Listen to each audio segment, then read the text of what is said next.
An articulatory setting is not the same as a particular articulation. We talk about an articulation as the way that the speech articulators make a particular sound, a vowel or a consonant in a language. But the articulatory setting for a given language runs throughout speech.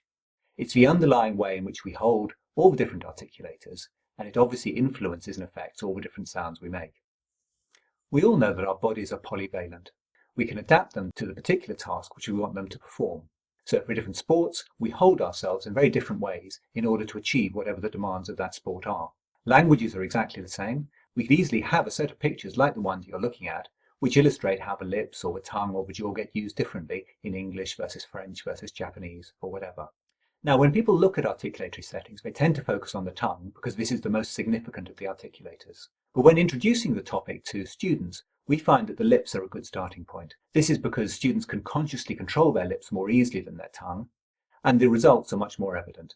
That when you're introducing the aspirated P in English, you illustrate this by asking students to take a piece of paper, to put it in front of their lips, and to say a word beginning with P in English, and to say a word beginning with P in their first language if they don't have aspirated Ps in that language. This is a good activity. It shows that there's something different going on with an English P as compared to the Ps in many other languages. But the problem with it is that it's only showing the effect. It's not getting at the cause of why English has these aspirated Ps. So if we're going to get our students to incorporate aspiration in their speech as a natural thing, and not something that they have to think about consciously, then we have to dig a little bit deeper and see what's going on, what creates the aspiration in an aspirated English P. In phonetics, the sound P is called a bilabial plosive. It's called a plosive because the sound creation mechanism is that of an explosion. The two lips are closed, the pressure builds up behind them, and the opening of the lips and the release of that pressure creates a noise, and that's the noise that we call a P. But there are different ways in which the lips can open. In French and Portuguese and many other languages, the lips are actively parted. So the jaw is dropped, and as a result the lips open and the air comes out and you get an explosive P sound. In all the old native speaker varieties of English, a different approach is taken. The lips are relaxed, and the pressure build-up behind the lips blows the lips apart passively. This process is helped, of course, by the fact that in English on a stressed syllable, and aspiration only happens on stressed syllables, on a stressed syllable in English, there's a strong abdominal push. So there's more pressure being created, which can then be used to blow the lips apart. So let me illustrate these two types of P. For French and Portuguese and many other languages, the jaw just drops. So you might get ba, ba, ba.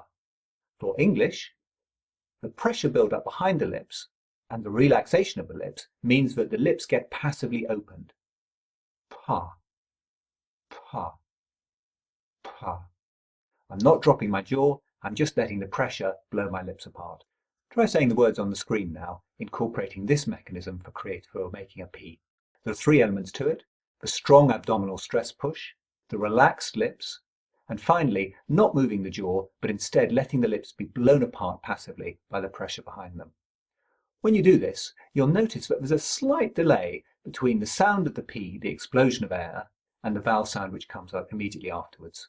This is completely natural. It's a result just of the aerodynamics of the situation, and it's characteristic of English. If you make a P in the other way which I described before, so for languages like French or Portuguese, that is by keeping the lips quite tense and actively dropping the jaw, you'll notice that the vowel sound starts almost immediately after your lips are opened. So the difference in the sound which gets produced, not just in terms of the explosion and the size of the explosion and the aspiration sound, but also in the delay between that sound and the vowel which follows immediately afterwards. Here are some one and two syllable words to practice on. In the case of words in the second column, the second syllable, of course, will be produced on the remnants of the breath pulse. When your students start doing this, they won't get it right first time. They'll need to concentrate on each of the individual elements of these words in cycles like the one we've illustrated here until they can integrate everything together. So the first time they say their word, they might concentrate on getting their lips exactly right. The second time, making sure they have a good strong abdominal push. Then making sure that the second syllable genuinely gets produced on the remnants or leftovers of the breath pulse. And if they go through this cycle a few times, pretty quickly they'll be able to integrate everything and produce all the words in an authentic English way. This is just a reminder that P's don't always get aspirated in English. The underlying cause of aspiration is the push with the abdominal muscles, and that of course only occurs on stressed syllables. So you get aspiration of P's when a P is at the start of a stressed syllable, but if it's at the start of an unstressed syllable, like in supper, there'll be no aspiration. And if it occurs at the end of a syllable, like in shop, again there'll be no aspiration. Here are a couple of sentences which you can practice that with. And notice that you don't have to remember any rules about whether to aspirate P or not aspirate P. If you always have your lips quite relaxed, if you make a good strong abdominal push on the stressed syllables, then the stressed syllables will be aspirated, and the unstressed syllables, because they're being produced on the remnants of the breath pulse, will naturally be unaspirated, as will the final Ps in any word. The articulatory setting of the tongue when speaking English. This is sometimes called the basis of articulation. It refers to the underlying posture which is given to the tongue, which is held throughout the length of an utterance, and from which any individual articulation of a sound is made. We're all familiar with this kind of cutaway view, a side-on view of the head, and it's very good for giving students information about some aspects of the tongue's movements and positions. But it doesn't show the lateral movement of the tongue, and for that reason it's not very helpful when we come to articulatory settings. So what we do instead is to construct a three-dimensional view of the tongue and the inside of the mouth using Cuisenaire rods. We're going to make two mouths. So we need 8 red rods for each of the two tongues, and we need 16 white rods for the teeth, and finally we're going to use a green rod for each of the two alveolar ridges. And if we divide them up into two, so we'll divide them there and there, and the first thing to do is to create a mouth. So let's create a couple of mouths. So here we are creating our mouths.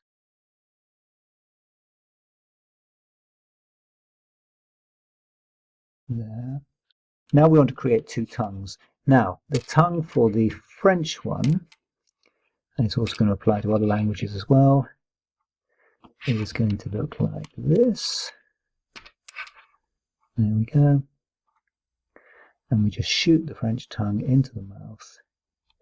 Here we are, and the French tongue typically will be touching down there. That's what a French tongue looks like inside somebody's mouth.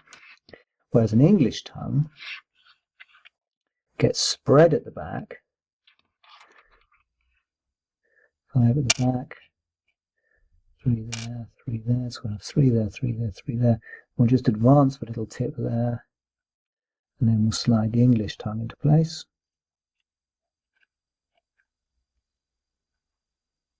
There's the English tongue, and you can see it coming into contact at the back.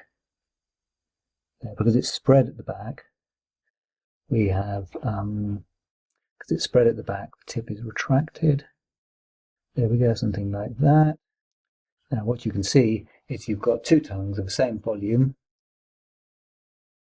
but there's a difference in that the English tongue is spread at the back, and therefore because it's got spread at the back, there isn't so much room at the front.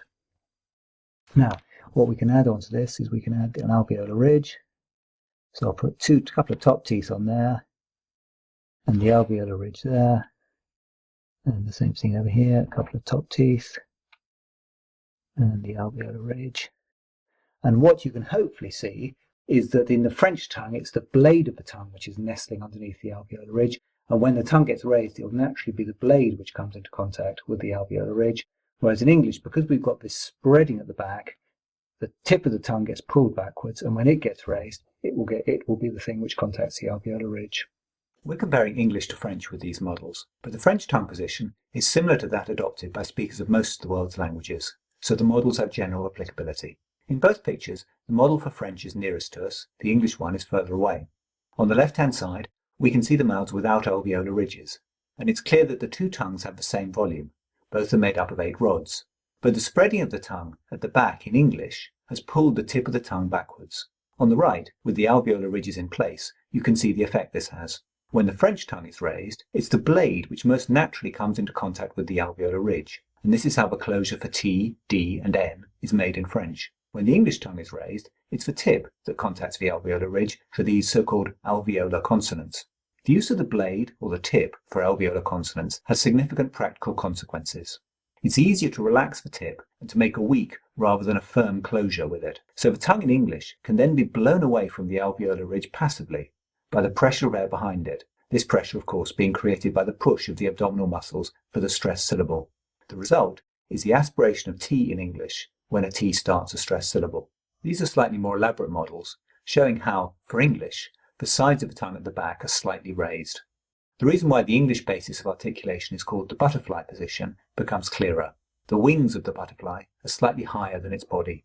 Note that English speakers aren't pushing strongly against their side molars with the back of their tongues. It's a loose contact, a slight tethering or stabilization of the tongue. Similarly, French speakers and speakers of other languages don't have the tip of their tongues firmly pressed against their lower front teeth, but this is still a reference point for the tongue when speaking these languages. If you're not a native speaker, now try and adopt the English articulatory setting for your tongue. Spread it at the back, feel its sides against your upper molars, and then say these words, keeping the tip of the tongue relaxed, making sure you have a good strong stress push with your abdominal muscles, and just letting the air pressure behind the tip of the tongue blow it away from your alveolar ridge. In your language, you may well actively remove the tongue from the alveolar ridge to make a T, but this time just let it happen passively. What you'll discover is that the aspiration that is associated with a stressed T in English will come naturally. If you are a native speaker, become sensitive again to exactly where your tongue is when you say these words, and try to consciously relax the tip. And again, say it as if you were hyperarticulating, as if perhaps you were a child saying these words for the first time with a strong stress push. Your students won't get this right first time. They'll need to go into a practice cycle and perhaps go through this several times before they can integrate everything together into one smooth movement. So they'll need to make sure they get the tongue right, the position of the tongue, the relaxation of the tip, making sure that it's the tip that comes into contact with the alveolar ridge rather than the blade of their tongue when they're trying to make a stressed T in English. They'll need to make sure they get the abdominal push correct on the stressed syllables. And of course, for the extra syllable on a two-syllable word, to make sure that it's being made on the remnants of the push rather than being made on a separate additional push. When they've been through the cycle a few times, they'll start to integrate everything nicely. As with P, of course, T is only aspirated when it starts a stressed syllable. If it's at the end of a stressed syllable, or if it's at the start of an unstressed syllable, there won't be the stress push, the push with the abdominal muscles that creates the aerodynamic energy, which in turn leads to aspiration. But we don't have to think about these things in terms of rules. If we get the stress pulses right, then aspiration will come naturally in the right places, and it won't be present in the wrong places.